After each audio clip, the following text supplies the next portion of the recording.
Nah, di antara satu bulan itu, maka malam yang mana diturunkan Al-Quran. Ayat lain menjelaskan inna anzalnahu fi lailatil, dia diturunkan pada malam Lailatul Qadar. Malam Lailatul Qadar itu 10 malam terakhir ganjil, 21, 23, 25, 27, 29. Pertanyaan saya, cuman kenapa orang memperingati nuzul Quran itu pada malam 17 Ramadan? Kenapa? Pertanyaannya paham nih? Kan Quran itu turun pada bulan Ramadan. Di bulan Ramadan kapan? Inna anzalnahu fi lailatul qadar. Turunnya pada malam Lailatul Qadar. Lailatul Qadar itu kapan? 21, 23, 25, 27, 29. Kenapa nuzul Qurannya pada malam 17? Iya. Tapi banyak juga yang melaksanakan ada yang sebelum malam 17 ada juga sesudah. Di kami kemarin 17 malam 18 diadakan. Iya, tapi iya sampai tadi malam pun saya masih ada nuzul Quran. Iya, benar. Cuman kenapa base-nya itu based on 17? Turun Al-Quran itu di 17 Ramadan itu ganjil ya. Turunnya kan pada malam Lailatul Qadar. 17 Ramadan atau mengatakan bahwa Lailatul Qadar itu di 20 tahun terakhir mungkin diganti. Bisa jadi 17 ganjil juga. Oke. Mungkin bisa mematahkan. Oke. 17 Ramadan kan dengan malam-malam. Oke. Karena kalau nggak salah Nabi juga sikapnya mulai malam ke 11 Ramadan. Oke. Oke, iya. Oke, jadi gini. Quran itu diturunkan dalam 2 tahap. Oke. Pertama, Al-Quran diturunkan dari Allah ke Lauhil Mahfuz namanya. Lauhil Mahfuz itu adalah tempat berkumpulnya Quran dalam bentuk wahyu, tempat tercatatnya jodoh, rezeki gitu. Itu Lauhil Mahfuz namanya. Proses pertama adalah Quran diturunkan dari Allah ke Lauhil Mahfuz. Itulah pada malam Lailatul Qadar. Dan gak ada yang tahu pastinya malam keberapa. Yang penting ganjil 21, 23, 25, 27, 29. Oke? Proses yang kedua adalah Quran diambil oleh malaikat Jibril dari Lauhil Mahfuz. Oke? Dan disampaikan kepada Muhammad. Dan wahyu pertama Iqra bismi rabbikal ladzi khalaq saat Rasul bertahanus di Gua Hira, itulah pada malam 17 Ramadan. Oke, sudah tahu? Oh, iya. Jadi Quran kan diturunkan pada malam Lailatul Qadar. Kenapa kalian memperingati nuzul Quran pada tanggal 17 Ramadan? Ya, karena kami memperingati nuzul Quran saat Quran itu dijemput oleh malaikat Jibril dari Lauhil Mahfuz disampaikan kepada Muhammad. Waktu Muhammad bertahanus Iqra bismi rabbikal ladzi khalaq itu pada malam 17 Ramadan. Tapi dari Allah ke Lauhil Mahfuz itulah pada malam Lailatul Qadar. Dan nggak tahu pasti kapan karena nggak bisa dilihat kan, nggak bisa dirasa, nggak bisa didengar. Udah paham ya? Karena kalau kita memperingati nuzul Quran pada malam Lailatul Qadar nggak jelas kapan. Makanya kita memperingati pada malam 17 Ramadan. Apa? Uruan ke Nabi Muhammad. Apa? Uruan ke Nabi turunnya Quran daripada Lailatul Mahfuz itu. Oh enggak, Lauhil Mahfuz duluan. Tapi 17 Ramadan Setelah bertahun-tahun saat baru tanggal 17 turun kepada Muhammad. Dikumpul. Lauhil Mahfuz. Mahfuz. Lauh Mahfuz. Di situ tercatat ajal kita, berkumpulnya Quran sebelum diturunkan kepada manusia. Nah, yang ngambil dari Lauhil Mahfuz itu malaikat Jibril. Oke, sampai sini paham? Nah, tapi kita fokus membahas tentang Lailatul Qadarnya. Berarti turunnya Quran pada malam Lailatul Qadar dalam versi dari Allah ke Lauhil Mahfuz. Kalau seandainya kita ketemu waktu nuzul Quran, maka saya akan fokus membahas tentang keutamaan baca Qurannya. Tapi karena kita ketemu dengan Lailatul Qadar, saya fokus membahas tentang ciri-ciri dan amalan di malam itu. Ciri-ciri malam Lailatul Qadar. Yang pertama, Malam itu terletak pada 10 malam ganjil terakhir. 21, 23, 25, 27, 29. Oke? Yang kedua, malam itu tak turun hujan. Ketemu malam 25 hujan berarti bukan Lailatul Qadar. Hah? Tidak hujan. Pertama, malamnya malam ganjil. Yang kedua, malam itu tak turun hujan. Jadi ketemu malam 23 hujan berarti bukan Lailatul Qadar.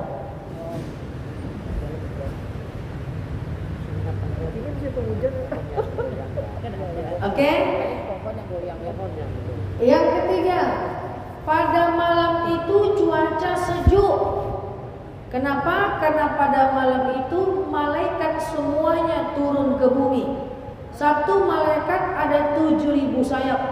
7.000 sayap itu akan menetralisir udara yang ada di bumi. Hari ini kita kalau pakai AC dingin betul, pakai kipas angin masuk angin, tak pakai apa-apa, kepanasan.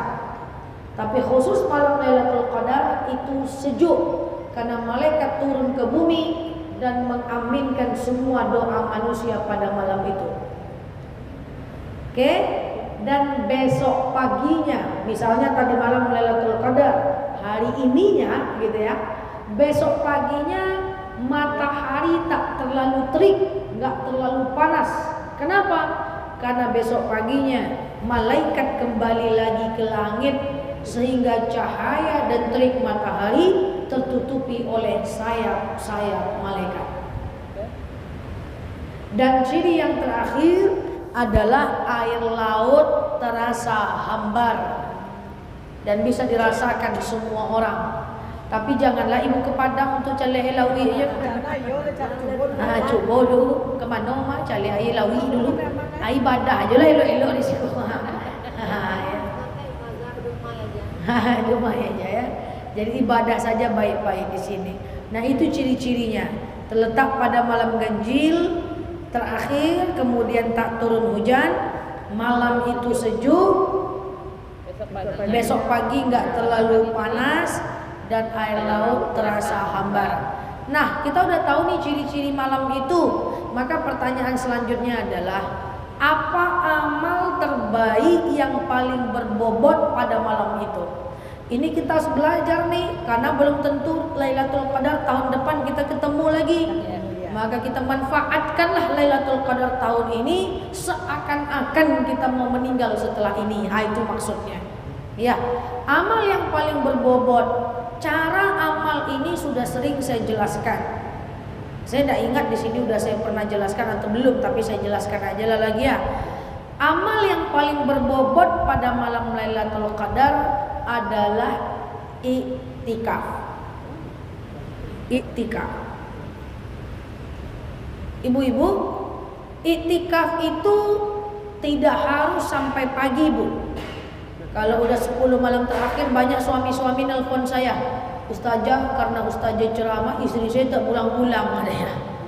Jadi iktikaf itu bisa 1 jam, bisa setengah jam, bisa 1,5 jam. Yang penting adalah bobotnya, kualitasnya, bukan kuantitasnya. Misalnya ibu tarawih sampai 9.30, lalu ibu tetap di masjid sampai jam 11 atau setengah 11, cukup kok. Atau ibu pulang dulu, besok jam 3 ibu bangun, bawa kurma, bawa roti, bawa es teh, bawa teh hangat, datang ke masjid, iktikaf di masjid menjelang sahur, bisa. Nah pertanyaannya adalah, apa saja komposisi dari iktikaf itu? Iktikaf itu aktivitas yang punya 5 komposisi. Ingat ya, iktikaf sering saya sampaikan sudah, tidak boleh cerita. Iktikaf kalau ngomong batal. Kita lagi iktikaf nih, datang kawan ngomong, pulang yuk, duluan aja lah, batal. Apalagi update status, lagi iktikaf di Besti, batal. Oke. Jadi duduk tenang, diam. Apa aktivitas iktikaf? Yang pertama adalah berdoa. Saya ulang lagi tentang bab doa ini. Ibu-ibu nanti doa ketika Lailatul Qadar mesti serius. Doa itu tidak boleh ngambang. Doa itu mesti spesifik, detail, jelas. Banyak orang kita nih doanya ngambang.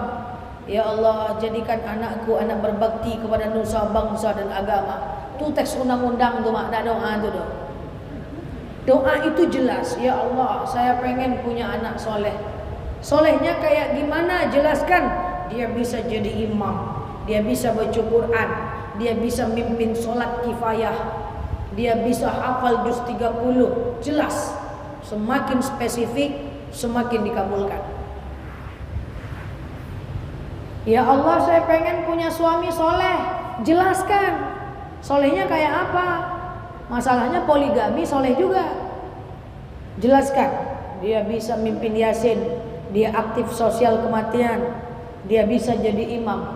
Doa semakin spesifik semakin mustajab. Saya sampaikan Bu, sahabat Rasul itu kalau doa minta rezeki dia sebut angkanya Bu. Utsman bin Affan pernah berdoa, ya Allah, aku pengen keuntungan dagangku bulan depan 1000 dinar. 1000 dinar itu kalau saya konversi ke unit Emirat Arab, saya konversi ke rupiah, itu angkanya 4,7 miliar. Doa dia sebut angkanya. Umar bin Khattab pernah berdoa, ya Allah, aku pengen keuntungan dagangku bulan depan 4.000 dirham. 4.000 dirham itu 1,4 miliar. Dia sebut angkanya. Ya Allah, kata Ali bin Abi Thalib, aku pengen keuntungan dagang ke bulan depan 100 ekor unta. Dia sebut angkanya. Datang jemaah saya orang Pekanbaru. Ustazah, kata ustazah, kalau hujan lebat doa kita mustajab. Saya bilang iya, emangnya kenapa Bu? Saya waktu hujan lebat saya ambil kursi saya taruh depan rumah ustazah. Saya angkat tangan saya tinggi-tinggi lalu saya berdoa, ya Allah, aku pengen rezekiku seluas samudra, sedalam lautan dan sebanyak rintitan air hujan ini. Saya bilang itu puisi, itu makna doa itu.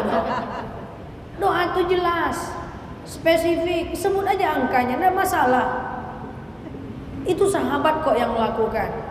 Saya secara pribadi doa memang tidak menyebut angka. Saya menyebut bilangan zakat. Misalnya, ya Allah, saya pengen zakat saya bulan depan. Ini misalnya contohnya aja. Saya pengen zakat saya bulan depan 500.000 ya Allah. Berarti saya pengen rezeki saya bulan depan 25 juta misalnya. Ya Allah, saya pengen rezeki saya bulan depan misalnya 200.000. Berarti saya pengen rezeki saya bulan depan 8 juta. Karena semakin tinggi rezeki kita, semakin tinggi bilangan zakat kita. Ibu boleh mengambilnya dari zakat kalau ibu enggak terlalu enak. Ya Allah, saya pengen zakat saya 2.500.000. Berarti 100 juta duitnya bulan depan. Nah, gitu ya, amin, gitu ya. Jadi detail. Dan doa enggak boleh plentang-plenong, enggak jelas. Ada jemaah saya doanya gini, ya Allah, saya pengen umroh tahun ini ya Allah. Kalau Engkau izinkan, aku rindu dengan Ka'bahmu ya Allah. Panggil aku ya Allah. Tapi kalau Kau tak izinkan, aku ikhlas ya Allah. Saya bilang, Tuhan pun pening nengok doa ibu tuh kata saya. Doa tuh nggak kayak gitu plentang-plenong, nggak jelas. Doa itu mesti satu arah, jelas arahnya apa. Ya Allah, aku pengen umroh tahun ini ya Allah. Aku rindu dengan Ka'bahmu ya Allah. Kurang uangnya 5 juta lagi ya Allah. Tambahkan ya Allah. Aku mohon ya Allah, jemput aku melihat Ka'bahmu ya Allah. Titik, gitu aja. Jangan tambah lagi. Tapi kalau enggak apa-apa ya Allah. Jangan.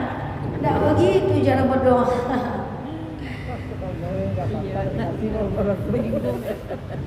Saya punya teman kehilangan emas, 20 emas. Lalu dia ngadu ke saya, Ustazah, saya kehilangan emas, 20 emas. Saya bilang, ya udah kamu pergi sholat hajat, lalu kamu doakan supaya emasnya Allah temukan. Pergilah dia sholat hajat. Setelah dia pergi, dia balik lagi ke saya, Ustazah, saya udah sholat hajat Ustazah, 2 rakaat. Udah doa? Udah Ustazah. Apa doanya? Saya doanya gini Ustazah, ya Allah, emasku hilang ya Allah. Susah aku mengumpulkannya ya Allah. Ketemukan emasku ya Allah. tapi kalau itu yang terbaik menurut Engkau, aku ikhlas ya Allah. Dari mana dapat doa macam itu, kata saya. Kayak gitu cara berdoanya Ustazah. Tidak bisa. Doa itu mesti jelas, spesifik, dan jelas maunya kita. Tidak usah dipikir-pikir Allah mau apa. Doa itu kan apa yang kita mau, minta aja lah. Yang tepat tuh gini, ya Allah, emasku hilang ya Allah, boleh sampaikan misalnya, susah aku mengumpulkannya ya Allah, aku perlu ya Allah, kembalikan emasku ya Allah, atau bantu ganti secepatnya dengan rezeki yang lebih banyak, berkah dan lebih banyak dari itu ya Allah, aku mohon ya Allah, titik, itu aja. Jangan pakai ujungnya, tapi kalau enggak baal ya Allah, hanya usaha.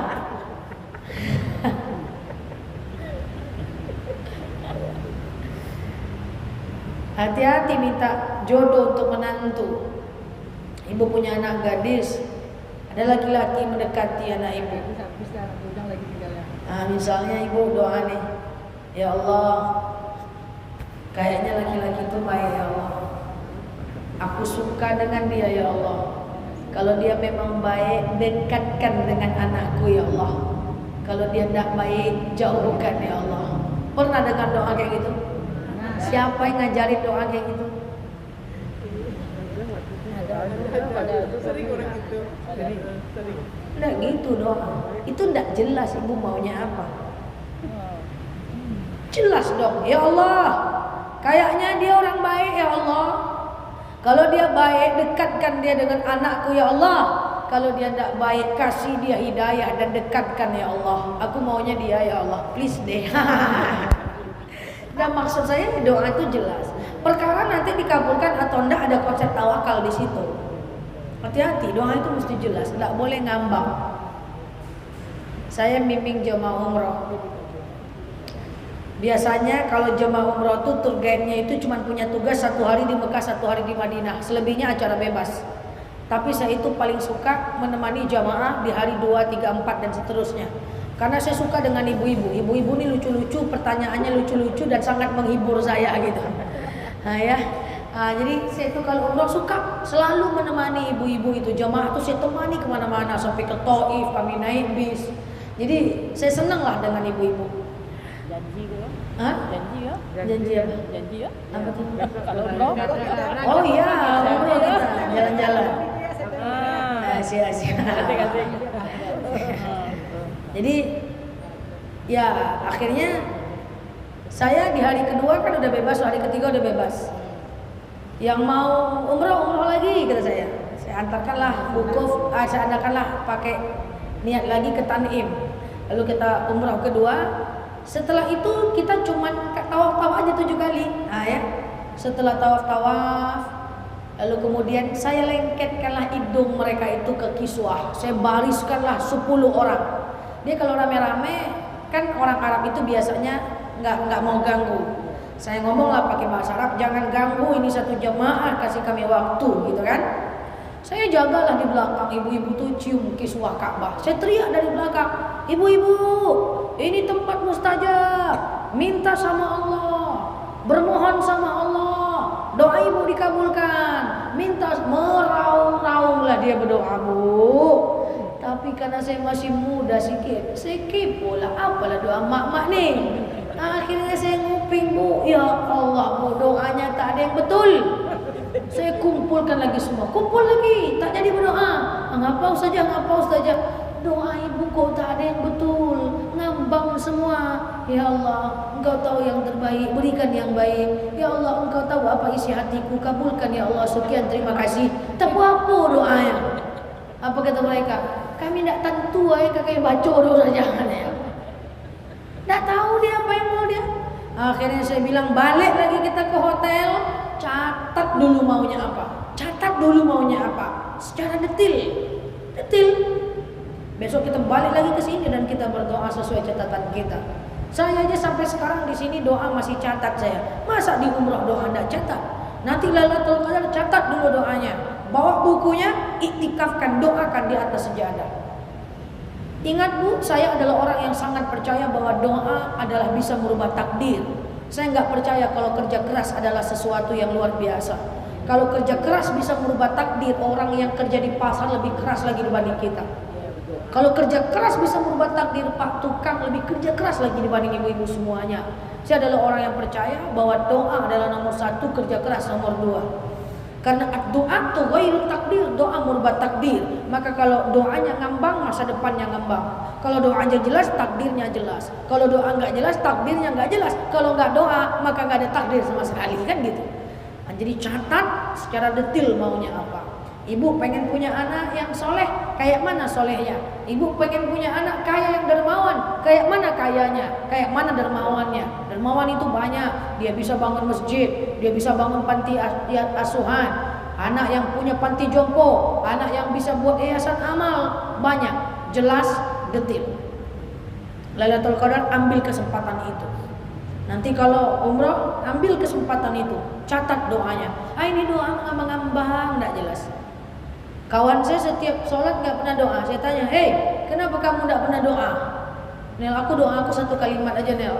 Ya Allah, Engkau tahu apa yang ada di hatiku. Kabulkan ya Allah. Sekian, terima kasih katanya. Saya bilang, patutlah gitu-gitu aja nasibmu, kata saya.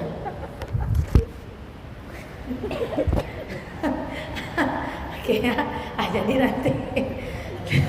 Ada bagi sama kawan. Anda khatibun nas biqadri ukulihim. Ajarkan orang sesuai dengan kemampuan bahasanya. Iya kan? Kalau saya bilang dengan kawan saya, enggak mesti doa tuh caranya begini-begini, lah merasa diceramahi. Tapi kalau disentil sedikit, dia kan akan muncul pertanyaan, emangnya gimana cara berdoa? Iya kan? Patutlah gitu-gitu aja nasib. Enggak mak langsung. Meleset. Tak pernah dia berdoa. 5 kali sholat tak pernah berdoa. La haula wala quwwata illa billah. Ya Allah, Engkau sampai kabulkan ya Allah, sekian terima kasih. Patutlah gitu-gitu ya nasib. Iya, kan dia akhirnya bertanya. Setelah itu saya kasih tahu. Jelas pasti. Tapi memang mesti merasakan bulan Ramadan ini makbul doa kita ya. Iya ya, mesti ya. Jauh tak tangkap itu. Memang makbul doa. Iya. Oma ada rasa ya, Maya. Memang merasakan kita ya Allah. Programnya juga konsumen mereka tidak berturut-turut sampai. Memang spesifik. Spesifik. Juga konsumen merental mobil kami juga konsumen. Memang nampak. Iya. Kalau cuma gini, ya Allah lancarkanlah rezekiku, lapangkan rezekiku seluas samudra, langsung dia bisa jadi dikabulkan. Cuman cara berdoa nggak kayak gitu. Sunnah doa supaya mustajab itu detail, spesifik. Iya. Rasakan Jelas ya. Iya.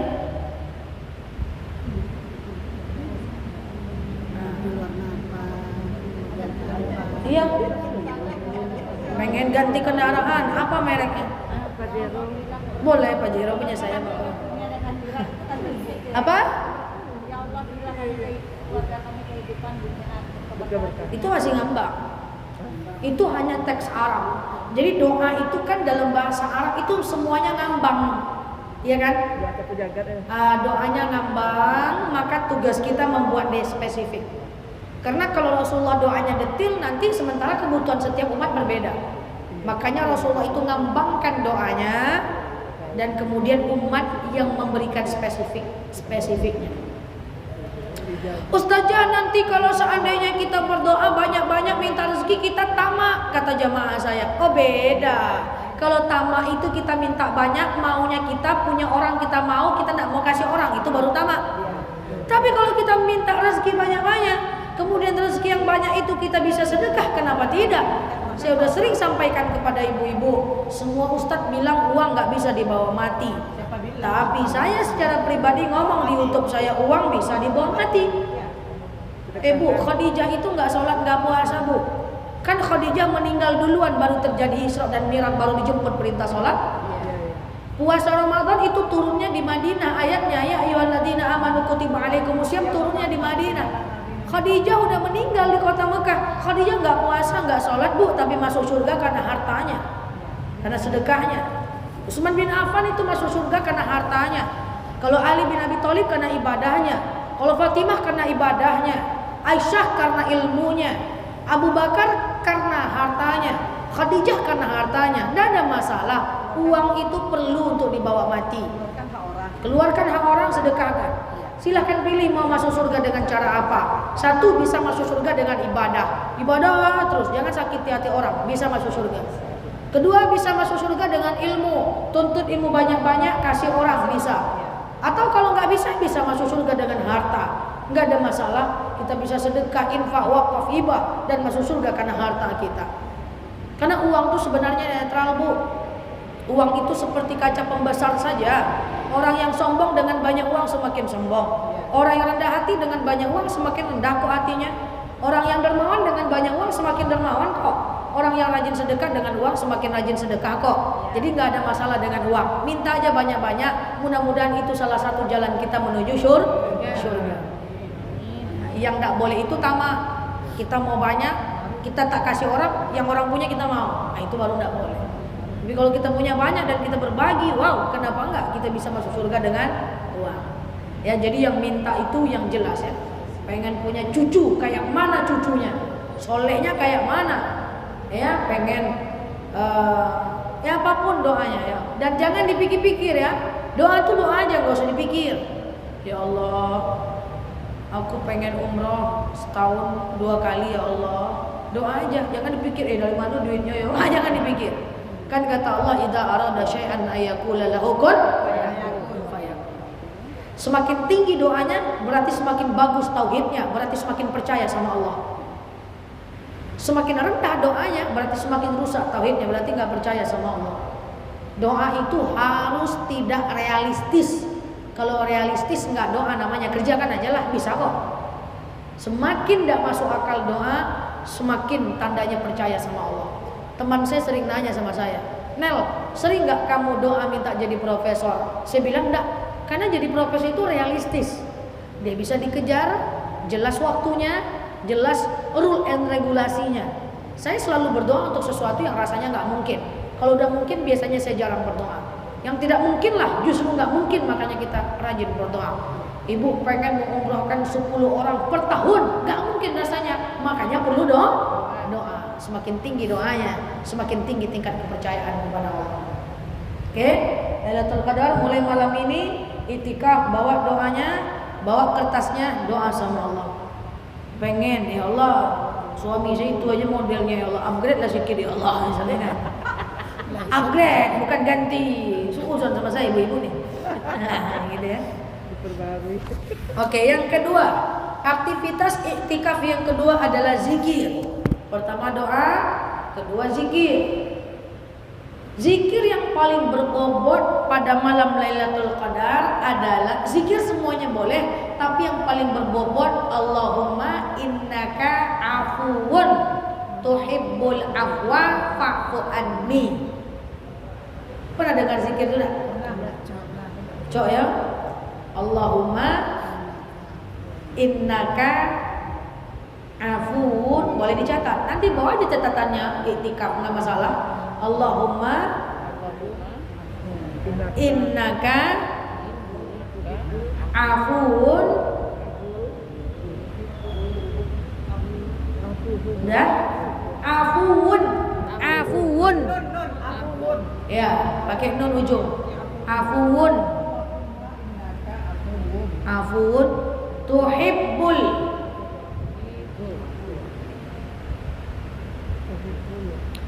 afwa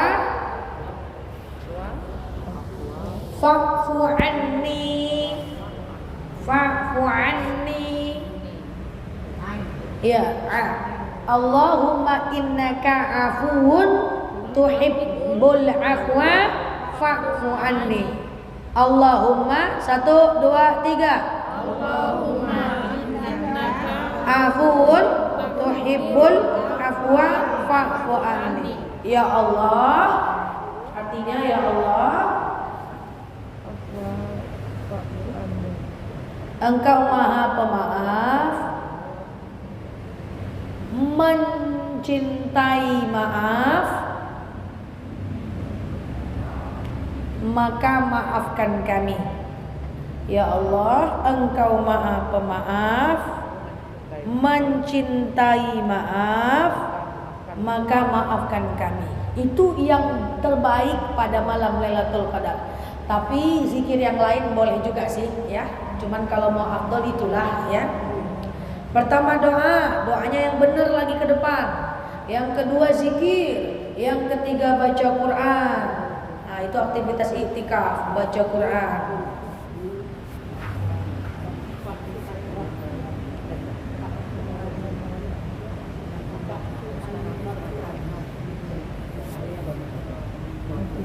Oke, masih ada yang nyata?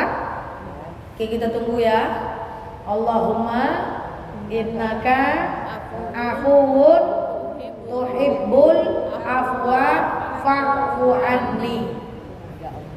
Ya Allah, Engkau Maha Pemaaf, mencintai maaf, maka maafkan kami. Itu zikir waktu iktikaf. Biar dosa-dosa masa lalu kelam kita itu Allah maafkan. Memori of the year, Maafkan. Oke. Satu doa, dua zikir yang tadi. Yang ketiga adalah baca Quran. Itu aktivitas iktikaf. Yang keempat, ingat-ingat kekurangan diri, muhasabah diri. Ya Allah, kemarin saya nyuri uang suami, ya Allah. Rencananya besok pagi ya lagi, ya enggak ya? Ya Allah, kadang-kadang saya nyiram bunga pakai baju KTB. Ya. Nah, ini contoh dari saya. Iya, sedikit lah, teraso. Ya Allah, kemarin saya ngejar mobil sampah nggak pakai jilbab.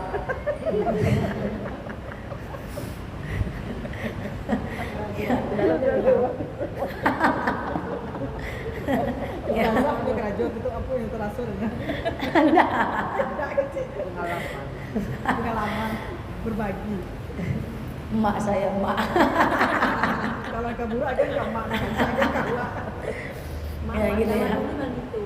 Iya. Jadi gitu ya, ingat-ingat kekurangan diri. Apapun kekurangan kita di masa lalu, doa mohon ampun, muhasabah. Terakhir adalah sholat sunat taubat. Sholat ya, sholat tuh banyak sih yang dianjurkan, tapi sangat dianjurkan yang paling berbobot adalah sholat sunat taubat. Sengaja aku sholat sunat taubat 2 rakaat lillahi ta'ala. Sholat kayak biasa, kayak sholat subuh. Yang penting Al-Fatihah dibaca. Kul nggak apa-apa. Nah, ini buka kul semua mbak ini ya. Enak aja. Oh, lebih parah lagi ya ina atau ina rupanya. Wal asri ya. Jadi gitu. Jadi aktivitas iktikaf lebih parah lagi ina atau ina lebih pendek lagi. Nah, jadi ada 5 aktivitas iktikaf. Doa, zikir, baca Quran, ingat kekurangan diri, sholat sunnah. Capek sholat, bawa zikir. Capek zikir, bawa baca Quran. Capek baca Quran, sholat lagi. Capek sholat lagi, bawa zikir. Pokoknya itu aja tuh mutarnya itu. Sholat taubat tuh boleh berkali-kali. Iya. Jadi bisa ada berhari-hari deh ya? Hah? Jadi bisa lah yang tidak berhari-hari. Yang tidak berhari-hari? Bisa, jadi bisa lah tidak berhari-hari. Bisa lah, tapi bisa ya. Satu jamnya boleh.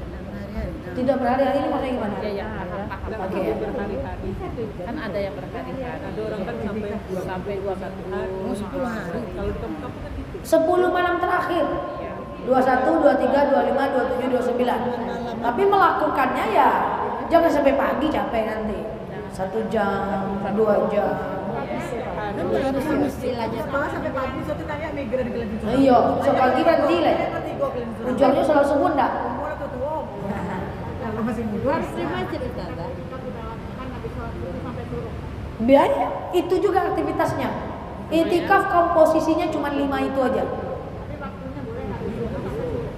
Kalau khusus untuk mengejar Lailatul Qadar tentu nggak bisa. Kalau khusus mengejar Lailatul Qadar tentu batasnya cuma dari azan isya sampai azan subuh. Kalau habis subuh menjelang syuruk itu lain lagi. Itu dalilnya gini. Man shallu rak'atani subuh. Siapa yang sholat subuh 2 rakaat, wa summal i'tikafu hatta syuruk, lalu kemudian dia i'tikaf sampai syuruk. Pahalanya 1 kali haji, 1 kali umrah. Itu lain lagi. Kalau mau Lailatul Qadar dari isya sampai subuh, tapi aktivitasnya sama. Ya, Apakah harus di masjid? Betul, musola atau masjid. Karena yang membedakan zikir biasa dengan iktikaf adalah di masjid dan diamnya. Di masjid ngomong bukan iktikaf. Banyak orang iktikaf sampai pagi tapi masak-masak. Padahal tidaknya. Sampai pagi tapi duduk-duduk baring-baring.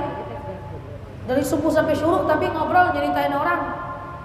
Nggak penting, yang penting bobotnya 5 tadi aja. Walaupun cuma setengah jam tapi berbobot. Gitu. Tidak boleh bicara. Batal. Kalau bicara batal ambil wudhu pula lagi.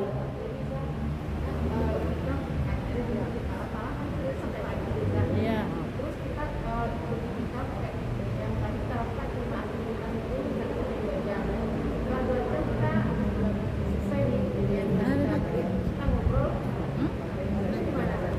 Ustazah, kami kadang-kadang iktikaf sampai pagi. 2 jam selesailah aktivitas yang 5 tadi. Terus kami istirahat, kami ngobrol, gimana? Boleh, tapi kalau mau dilanjut lagi iktikafnya ambil wudhu lagi.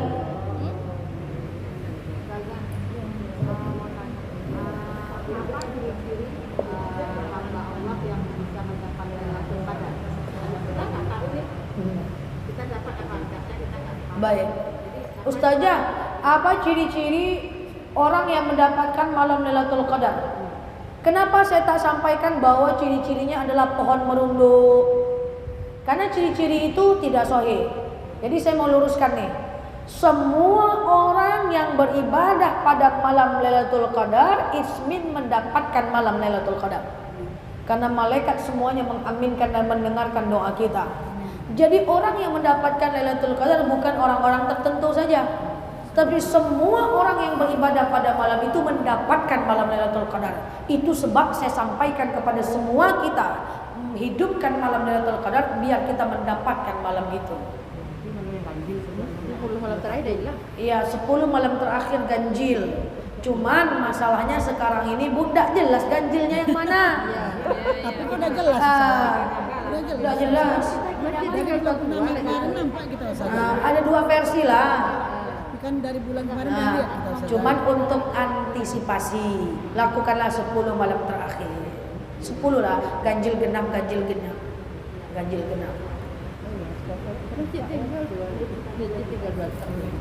Masjid 2, Bu. Kadang orang nuzulnya tanggal 17, kadang tanggal 18. Iya, betul. Tapi kan Ya, tapi kan memang ada yang kita yakini, cuman kan antisipasi. logikanya kan memang ini pekaburan sekarang Ustaz. Tapi di Saudi pun sebetulnya kan memang sama di hari Sabtu. Iya, Dari bulan kemarin pun kita kan udah jelas betul nampak berbeda. cuman antisipasi aja. Gak ada salahnya juga kan kita itu. Nggak salah. Tiap hari aja gitu kan. Oke? Oke, lanjut. Iya. Dampak. Ada gak anda nampak? Dampak. Ya saya pagi nggak kelihatan.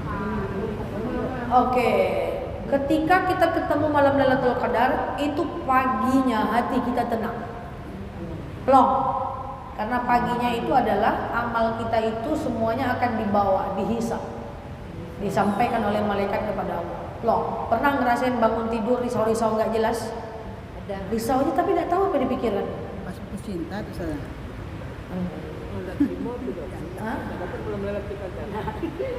Itu enggak pek tuh.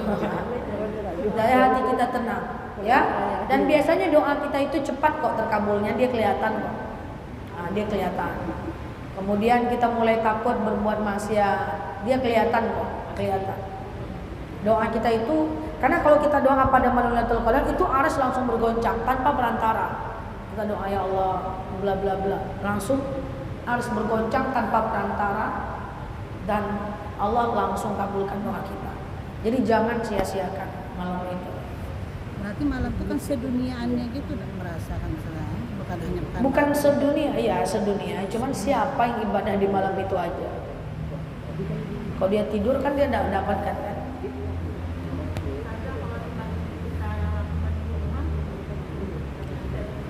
Oh enggak, iktikaf mesti di masjid. Ya, atau musola. Yang membedakan itikaf dengan zikir biasa adalah di masjid dan diamnya. Saya zikir tapi di rumah, bukan itikaf namanya. Saya zikir tapi di masjid saya diam, itu itikaf namanya. Berburu Lailatul Qadar, kalau itikaf di masjid. Hah? Iya sendiri dong. Aktivitas itu aktivitas iktikaf itu aktivitas mandiri, walaupun ramai ya dia sendiri aja. Kan doanya setiap orang beda-beda. Kecuali kalau mau dibuat sholat berjamaah di masjid itu silakan. Jamnya waktu dan jamnya? Waktu iktikaf itu habis isya sampai azan subuh, terserah mau jam berapa. Makanya tadi saya sampaikan habis taraweh tetaplah di masjid sampai jam 11 misalnya. Nah, itu iktikaf tuh, atau pulang dulu. Besok jam 3 datang ke masjid sambil sahur bisa juga. Yang penting dari isya sampai azan subuh. Ustazah, saya ingin dapatkan Lailatul Qadar. Saya sendiri di rumah, tempat khusus. Saya melakukan aktivitas seperti orang iktikaf, tapi di rumah. Apakah saya tidak mendapatkan malam Lailatul Qadar? Kalau itu pertanyaannya tentu dapat. Contoh, kita di rumah, kita berdoa, dikabulkan juga. Kita zikir, dilipat gandakan juga pahalanya. Kita baca Quran, dilipat gandakan juga pahalanya. Kita sholat sunat taubat, diterima juga taubat kita. Kita muhasabah diri, diterima juga muhasabah kita. Tapi kita tidak dapatkan pahala iktikaf sebagaimana teman-teman kita di masjid. Saya mau jawab, Ustazah, tapi kan kita pahami wanita itu lebih baik sholatnya di rumah. Nah, kita bahas sebentar hadis ini penting nih. Memang ada hadis yang mengatakan bahwa lebih baik wanita sholat dalam rumahnya, lebih baik dalam kamarnya, lebih baik dalam kamarnya yang kecil. Jadi kalau ada wanita lebih baik dia sholat menyondok dalam kamar, lebih baik kalau ada kamar menyondok dia dalam doa. Itu hadis. Itu hadis. Hadisnya sahih. Tapi ini belum selesai ceramah saya. Jangan senang dulu. Saya tidak ke masjid saya. Oh iya. Tapi di bawah mau ke rumah. Oke. Tapi untuk memahami sebuah hadis, kita nggak bisa nengok hadisnya doang, Bu. Kita harus paham ilmu asbabul wurud hadis, sebab turunnya hadis. Kita juga harus paham kaidah-kaidah usul fiqh. Jadi gini, Bu. Hadis itu turun pada masa Rasulullah saat situasi sangat tidak aman untuk wanita keluar rumah. Maka Rasul mengatakan lebih baik wanita itu sholat di dalam rumah, dalam kamar atau kamarnya yang kecil. Toh pada akhirnya saat situasi sudah aman, Aisyah sholat ke masjid kok. Bahkan Aisyah menjadi ustazah di Masjid Nabawi setiap habis asar. Setiap hari ustazah pertama di dalam Islam itu Aisyah. Kalau Aisyah nggak ceramah, tidak akan ada ustazah Nela Luki. Wanita itu dibolehkan ceramah sejak Aisyah berceramah di Masjid Nabawi. Jadi saat situasi tidak aman, orang tidak ke masjid. Saat situasi aman, pada akhirnya Aisyah juga ke masjid. Itu ilmu pertama harus kita pahami setiap menengok hadis. Tengok dulu sebab turunnya. Yang kedua, tengok dulu hadis ini sawabit atau mutaghayyir. Hadis ini permanen atau dia berubah-ubah. Ada hadis yang sawabit permanen tidak bisa berubah. Contoh sholat 5 waktu, puasa Ramadan, fidyah, tidak bisa berubah hadisnya, dia permanen. Tapi ada hadis yang mutaghayyir yang bisa berubah sesuai dengan perubahan zaman. Contoh, zakatlah kalian pakai gandum dan kurma. Sekarang kita zakat pakai beras. Di Amerika boleh zakat pakai burger, pakai roti, berubah sesuai dengan perubahan zaman. Ya kan? Contoh, alaikum bisauda wal baida, dianjurkan wanita pakai baju hitam putih ketika sholat, berubah. Sekarang boleh warna-warni, polkadot. Contoh yang tadi, ya, dianjurkan wanita sholat dalam rumahnya, dalam kamar atau nyondok lagi dalam mihrab kamarnya yang kecil. Itu hadis yang mutaghayyir, dia berubah sesuai dengan kondisi dan keadaan. Apa kaidah usul fiknya? Taghayyurul ahkam bi taghayyur zaman wal makan. Ada kalanya hukum berubah kalau keadaan berubah. Sekarang sudah dibolehkan karena keadaan sudah sangat aman. Oke? Berarti dengan kondisi di zamannya Rasulullah itulah. Ya, asbabun nuzul. Sebab turunnya dulu. Sama dengan wanita tidak boleh keluar rumah selangkah kecuali ada muhrim. Karena dulu itu situasi luar biasa. Bisa perempuan pergi tak pulang lagi. Kadang-kadang dia pergi, dia udah kawin kontrak sama orang.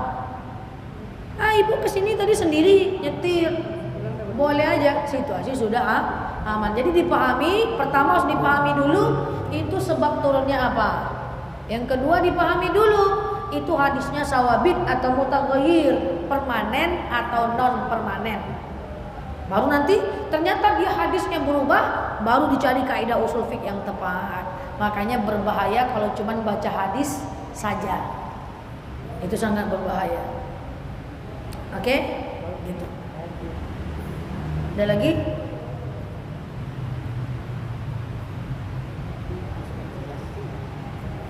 Cukup ya? Oke, silakan diamal. Oh ya, ada yang ketinggalan. Gimana kalau wanita haid? Haid dia 10 malam terakhir. Oke? Nah, kalau dia haid 10 malam terakhir, yang pertama dicek dulu haidnya. Dia ikut mazhab haid yang mana? Mazhab haid yang mana?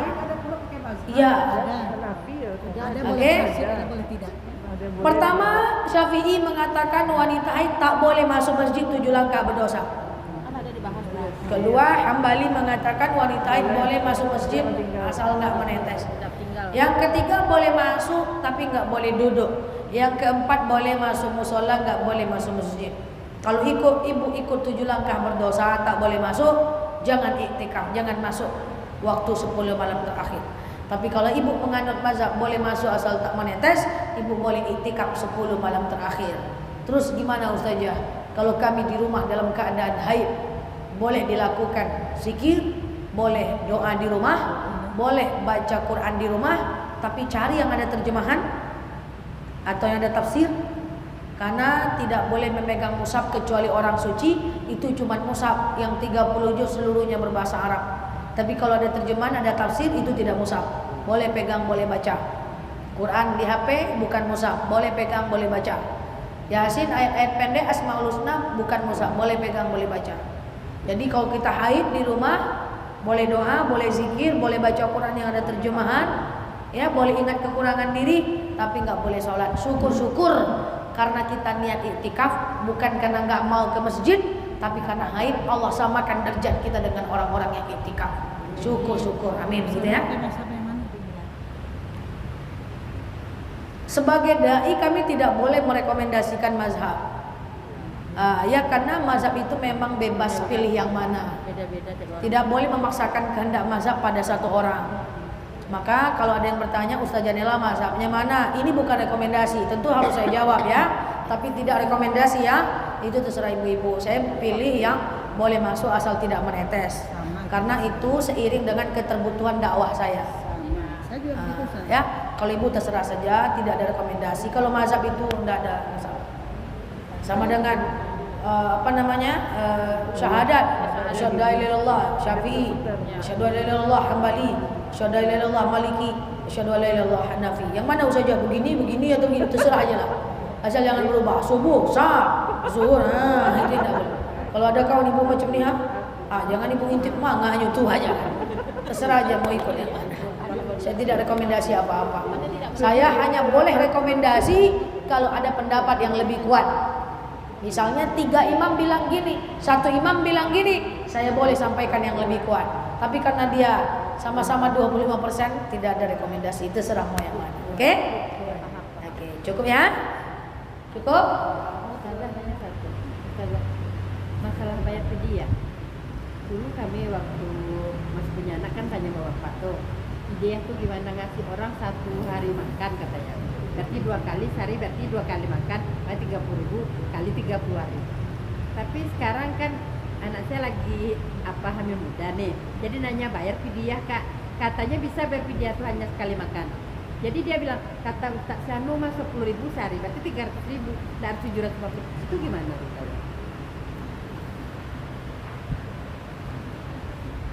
Fidyah itu memberi makan satu orang fakir miskin selama 1 hari untuk mengganti 1 hari puasa. 1 hari ya. 1 hari puasa. Jadi kalau makan, kalau makan kita 3 kali, ya tergantung makan kita. Ini kayaknya ibu-ibu ini 6 kali enggak ya. Tapi dia tengok Misalnya 2 kali ya. Berarti sekali makan 15.000, kali 2 kali makan 30.000, kali 30 hari 900.000. Kasih ke fakir miskin. Boleh diangsur sampai Ramadan tahun depan. Ya kan mengganti puasa Tapi itu. kan entengnya aja. Dia tengok lama di Google pun tak. Jangan tengok di Google. Jadi itu tak itu tuh udah apa ya anak-anak sekarang ni kan. Anak sekarang ilmunya dari TikTok, Google. Terus ada lagi Jangan ya, jangan. Bayar iya. Ganti iya. Tujuan. Coba nanti dibaca Al-Baqarah 184. Al-Baqarah 184. Perhatikan betul-betul nanti di rumah supaya yakin ya.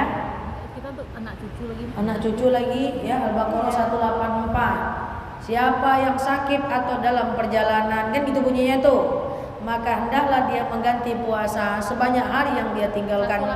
184. Kalau sakitnya 7 hari, gantinya 7 hari. Haidnya 7 hari, gantinya 7 hari, kan gitu. Ya. Tapi siapa yang berat menjalankannya, nanti ada di ujung. Siapa yang berat menjalankannya, nanti ada di ujungnya itu angka. Kalau Quran tafsir, tengok angka tuh di bawah. Penjelasannya ada 3. Di bawah. Ada penjelasannya. Footnote namanya. Ya. Siapa yang berat menjalankannya? Siapa dia? Orang tua yang tak mungkin lagi puasa, orang sakit yang tak mungkin sembuh atau setiap puasa sakit. Ada teman saya setiap puasa pingsan, setiap puasa mimisan. Kemudian hamil dan menyusui. 3 itu. Maka dia boleh menggantinya dengan fidyah. Jadi fidyah itu tujuannya mengganti puasa. Kalau sudah fidyah aja, tidak usah lagi ganti puasa. Kalau ibu ganti puasa berarti ibu bisa ganti puasa. Ngapain ibu bayar fidyah? Fidyah itu tujuannya meringankan. Kalau dua-duanya jadinya memberatkan. Nah, nanti baca Al-Baqarah 184. Kalau ada orang bilang 2, jelas kok dalam tafsir. Tapi Quran yang ada tafsir itu ya, nanti tengok footnote-nya di bawah, penjelasannya. Oke? Atau ibu ganti aja puasa dulu. Ganti puasa dulu sampai menjelang Ramadan. Sisanya berapa itu aja yang bayar fidyah. Kayak kemarin teman saya bulan Syaban banyak nelpon, aku nggak sanggup lagi ganti. Berapa lagi sisa 5? Kenapa hamil menyusui? Itu yang dibayar fidyah. Yang lain boleh coba ganti dulu, ya. Oke, cukup? Boleh. Selagi di sini tanya. Masalah zakat fitrah. Hah? Zakat fitrah. Saya baca postingan, benar atau enggak, katanya bayar zakat fitrah harus dengan makanan pokok. Terus membayarnya 2 hari sebelum Idul Fitri, sebelum berraya. Apakah itu benar? Karena saya kalau zakat fitrah kebetulan ada, saya kasihnya mungkin ya anggota lah misalnya gitu, mereka mau pulang kampung dan sebelum 2 hari itu saya kasih, apakah itu sah atau tidak? 2 hari itu afdolnya, sebelum itu sah. Apakah harus dengan makanan pokok? Itulah tadi hadis yang mutaghayyir. Pada masa Rasulullah mesti dengan makanan pokok. Kalau sekarang sudah tidak, boleh dengan uang. Kalau harus dengan makanan pokok, hari ini berubah situasinya. Ibu kasih beras untuk orang yang bertani di Sumatera Barat. Dia tidak butuh beras, dia ada sawah. Dia butuh minyak, maka ibu boleh kasih duit untuk dia beli minyak. Itu maksudnya. Dengan 2,5 kilogram. Tapi nilainya setara. Kalau dalam hadisnya memang makanan pokok. Tapi kalau pada masa Rasul makanan pokok kan jelas. Kurma, gandum. Dah. Kita mau ngasih zakat fitrah orang-orang di Sumbar misalnya, mereka semua bertani. Beras mereka sebanyaknya. Zakat antara mereka dengan beras. Mereka nggak butuh beras, mereka butuh minyak. Mereka butuh lauk, mereka butuh maco, ikan asin, sampadeh, sape. Maka jariang, maka kasih duitnya karena berasnya sudah ada. Itulah hebatnya hukum Islam. Dia memperhatikan maslahat al-mursalat. Dia memperhatikan kemaslahatan orang banyak. Itulah gunanya hukum yang mutaghayyir, dia berubah, ada manfaatnya, ya. Nah, itu contoh yang mutaghayyir tadi ya Bu. Tapi kalau dalam hadis ya memang harus bahan pokok Bu. Nah, tapi kan dia berubah ya, gitu ya. Terus kata juga dan lapasnya tadi. Oh, ijab kabulnya wajib, cuman bisa diwakilkan. Satu keluarga, satu orang aja yang nyerahkan. Aku serahkan zakat fitrah atas nama fulan, fulana, upi, uco, uda, uni. Wajib atasku karena Allah. Nah, gitu aja caranya. Lillahi ta'ala ya. Karena Allah kan lillah, boleh. Karena Allah lillah boleh.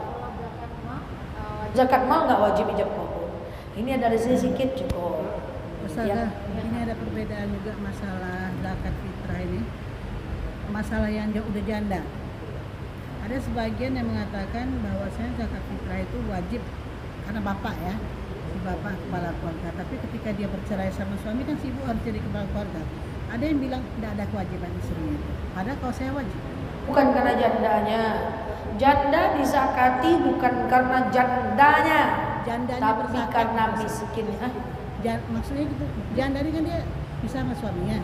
Suaminya kemana dia kemana. Dia yang zakatin anaknya. Zakat fitrah. Iya. Oh, dia menjadi zaki bukan yang menerima. Oke. Kepala rumah tangga. Enggak wajib. Bapaknya yang wajib. Kan fitrah untuk perseorangan. Maksudnya Kalau kita nggak difitrahi itu kan? enggak difitrah. Kalau anak kita nggak difitrahi itu kan bapaknya yang harus Iya. difitrahkan. Iya. Tapi kalau nggak dibayarin, Bapaknya berdosa. Walinya kan bapaknya. tapi kan hukumnya wajib sadar. Hukumnya wajib, kalau nggak dikerjakan berdosa, gitu aja. Bapaknya berdosa. Iya, gitu aja selesai. Emaknya nggak wajib, selesai. Maknya bayar sendiri lah. Tapi kalau maknya bayar kan, Emaknya bayarkan zakat. Oh ya. Oke. Bapak juga. Ada suami istri, punya anak, bercerai. Istri ini nggak kerja, maka tanggung jawab fitrah istri adalah istri, kan gitu. Kalau dia miskin pasti dia dikasih zakat tuh, uang zakat tuh yang dia zakatkan lagi, kan gitu. Kalau dia nggak miskin ya udah berarti dia punya duit untuk bayar zakat, kan gitu. Pertanyaannya anaknya kan setiap makhluk bertanya wajib zakat fitrah kan. Anaknya ini siapa yang bayar zakat dia? Yang bayar zakat dia tetap bapaknya kan, karena anak tanggung jawab bapaknya. Terus bapaknya nggak mau menzakati anaknya, ya sudah bapaknya berdosa, selesai urusan. Terus gimana kalau seandainya mamanya, ibunya yang kemudian menzakatkan anaknya, boleh atau tidak? Boleh atau tidak? Boleh nggak? Boleh aja, tidak ada masalah. Tapi kalaupun enggak dia nggak berdosa. Karena ada pegawai di rumah kita, Ustazah. Terus kita ini membayar zakat. Saran saya bukan ibu bayarkan zakat. Saran saya ibu kasih dia sedekah. Ibu dia dapat 2 pahala. Zakat ibu pribadi ibu dapat, sedekah untuk dia ibu dapat. Nanti uang sedekah itu dia bayarkan zakat. Karena pahala sunnah itu lebih besar pahalanya dibanding yang wajib. Kalau wajib itu melepas kewajiban aja.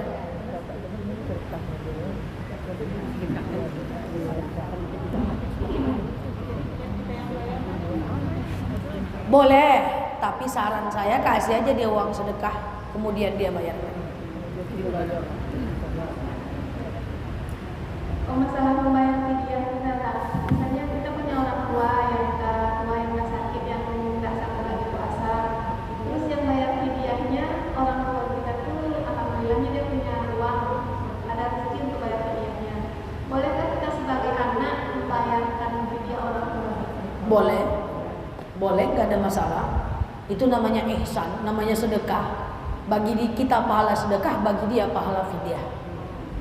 Kalau orang tua tuh udah nggak ada uang, kita lagi. Kalau dia ada uang, kita mau silahkan. Tapi pahala untuk kita bukan pahala fidyah ya. Pahala dari kita adalah pahala sedekah. Pahala dia adalah pahala fidyah. Karena kan amal tuh dihitung satu persatu, per babnya masing-masing. Kayak ibu tadi, ibu ke pembantu ibu itu sedekah. Pembantunya zakat, pembantunya dapat pahala zakat.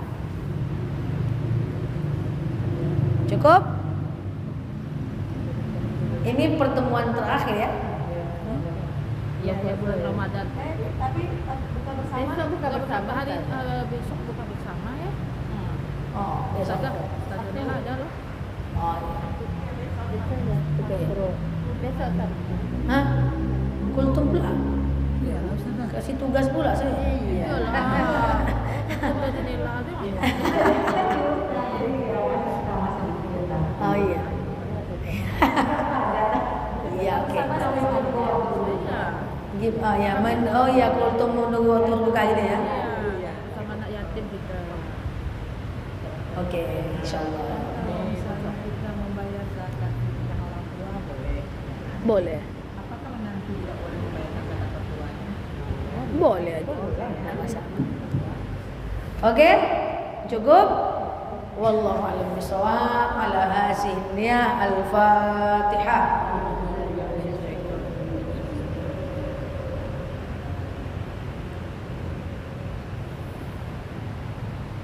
Amin ya Allah, amin ya Rahman, amin amin ya mujibah sa'irin. Allahumma salli ala Muhammad wa ala ali Muhammad. Allahumma inna nas'aluka ridhaka wal jannah, na'udzubika min sakhatika wan nar. Allahumma inna nas'aluka salamatan fi dinina, afiyatan fi jasadina, ziyadatan fi ilmina, barakatan fi rizqina, tawbatan qabla al-maut, rahmatan indal maut, maghfiratan ba'da al-maut. Allahumma awwin 'alaina fi sakratil maut, najatan minan nari wal 'afwa indal hisab. Allahumma antas salam wa minkas salam wa ilaika ya'udu salam, fahayna rabbana bisalam wa dakhalna al-jannata darus salam, tabarakta rabbana wa ta'alita ya hadzal jalali wal ikram. Allahumma inna na'udzubika minal hammi wal hazan, na'udzubika minal 'ajzi wal kasal, na'udzubika minal jubni wal bukhli, na'udzubika min ghalabati ad-daini wa qahri rijal. Allahumma innaka 'afuwun karim tuhibbul 'afwa fa'fu 'anna ya rabbal alamin. Allahumma in kana rizquna fis sama' fanzilhu wa in kana rizquna fil ardi fa akhrijhu wa in kana rizquna ba'idan fa qaribhu wa in kana rizquna haraman fa tahhirhu ya rabbal alamin.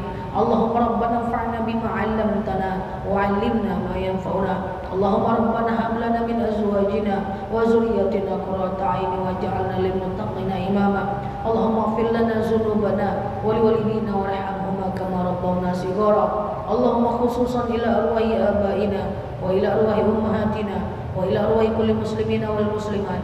Allahumma ja'al qabrahum rawdatan min riyadil jannah wa la taj'al qabrahum rawdatan min hubarin niran.